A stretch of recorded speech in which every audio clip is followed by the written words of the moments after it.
what we got coming up for you guys is going to be a little different than what we've done before. It's going to be a lot of what we've done before, but also a little different. Let me get to these announcements real quick. Again, the Box Fan Expo is the 6th annual Box Fan Expo, September 17th, 10 a.m. to 5 p.m. It's at the Las Vegas Convention Center. We have an affiliate link, bit.ly/The Porter Way, and you can order your tickets there. Beyond that, let me also circle back to the time. I will be working that night, Canelo versus Triple G3, and so we will be there in the early part of the day. At 10 o'clock hours where we will begin our thing. And I know for me, I'm definitely going to end up cutting out, but you guys, of course. Because are you working the telecast that night? I just said that, Yes, Shawn. I just made sure. I was halfway in, half looking at the screen. Yeah, so I will be working that fight, so I will have to cut out early. These guys will probably be around. I don't know, you probably got some things that you got to do too. So you need to bring in our replacement? No, no replacements. I know, you always got somebody on standby. Always got somebody on standby. No. Okay. So it's gonna be me and Carson. Carson gonna be there, man. It's gonna be me. Find some standby. It's gonna be me. Find somebody else. Get some others. It's gonna be me and Dane. Last week I announced that David Benavidez will be there, Egg Morales will be there, Jesse Vargas, and then the new announcement for attendee this week is 2-time world champion Jose Ramirez. So more fighters to announce, and if you guys have been there before, you know there's 20, 30, 40 plus fighters, legends, and current champions as well. So you guys definitely need to go to the website and get tickets for that, September 17th.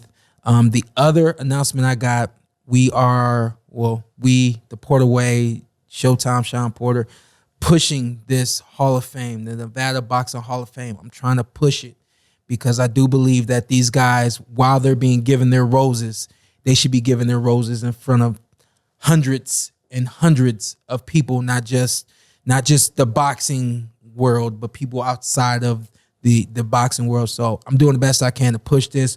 Want to encourage you guys to come out for this. It's the 10th annual gala weekend. It jumps off August 26th and 27th.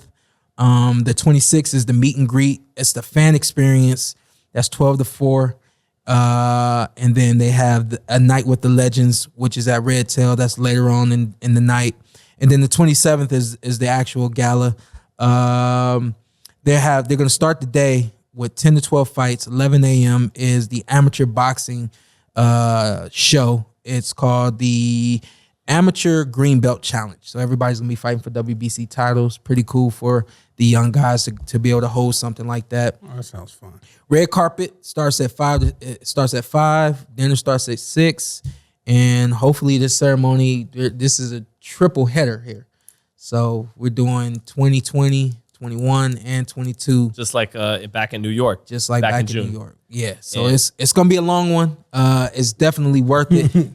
Hopefully we get this in sync as much as possible. I want to announce the 2020 inductees that you guys will be seeing if you're able to come out. Also go to NVBHOF.com, and that's where you can get your tickets for the gala, August 26th and 27th. Let's see if we can get these inductees up. All right, 2020 inductees: Clarence Bone Adams. Shout out to Bones, one of the best, one of the underrated trainers in the game. Yeah, and does a lot of work out here in Vegas with a lot of champions, and even guys he doesn't actually train or is a second in the corner. A lot of these champions use his gym, and so Bones has been big, not just for becoming a world champion in the ring, but for what he's done helping other guys. Giving back. Yep, giving back. El Feroz, Fernando Vargas. Woo. Okay. Y'all know I'm a big fan of him. Him and Canelo, the youngest family. The youngest champs at 154's history, in that division's history. So SOG, Andre Ward. Okay. Yeah. First Battle Hall of Famer, I believe. Easy. Last gold medalist from the United States in boxing. Hadn't lost a fight like Jim Lampley would always said since he was 12. He on the GOAT list yet? Did he make the GOAT list? He's on the GOAT list. Oh yeah, I think he's on the short. When you're talking about who's the greatest 168 pounder, he's on the short list of guys that got to come up. Yeah. Okay. Azuma Nelson, great fighter. Didn't lose. He went on such a run. He defended the featherweight title like a dozen times. and then he went up to 130 and 135, and he didn't lose between 1982 and 1991. He beat everybody, and he had such longevity. He lost to Salvador Sanchez, didn't lose, defended the belt 12 times, something like that, and then moved up, became champ. Then he loses to Pernell Whitaker. So the only guys who beat him in his prime, Salvador Sanchez and Pernell Whitaker. Yeah. Man, that's impressive. Ghana's finest. I'm glad I got you on my side. Oh yeah, he's talking that talk right now. Yeah. Mark Too Sharp Johnson. How short was he?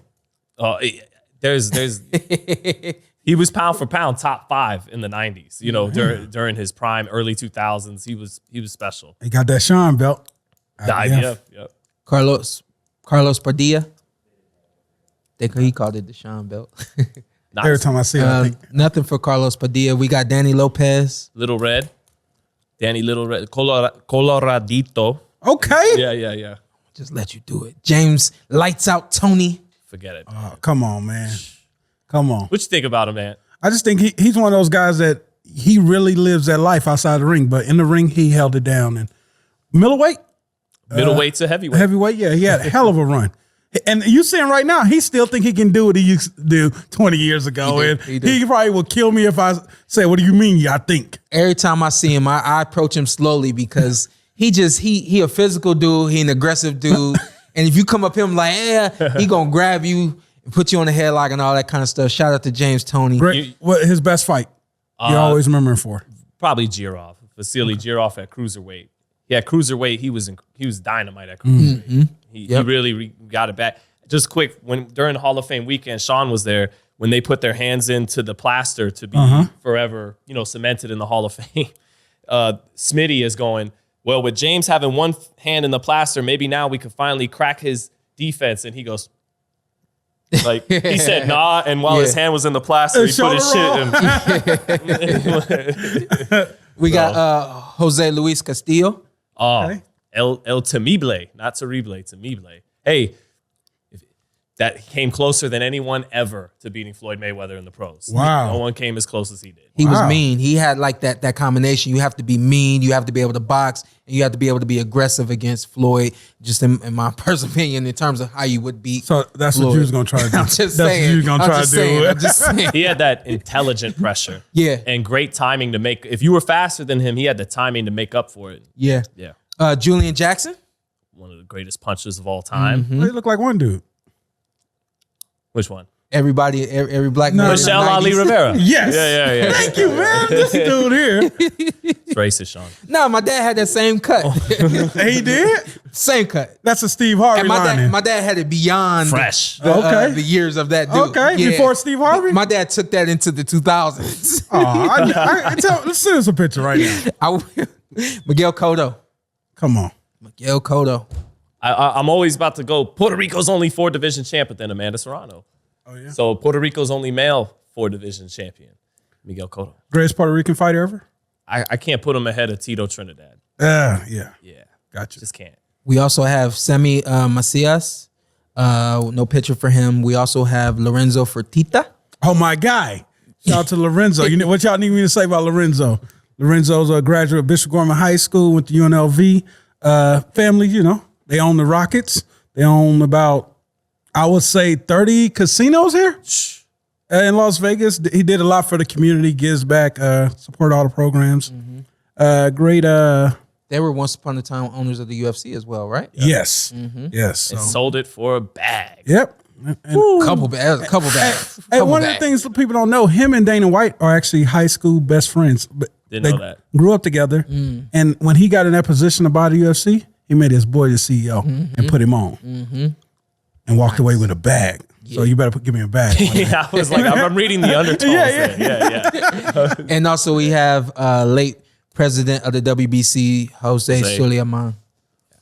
And No, I thought you said something. So no, just dude. So Rest in peace to Jose. Yeah.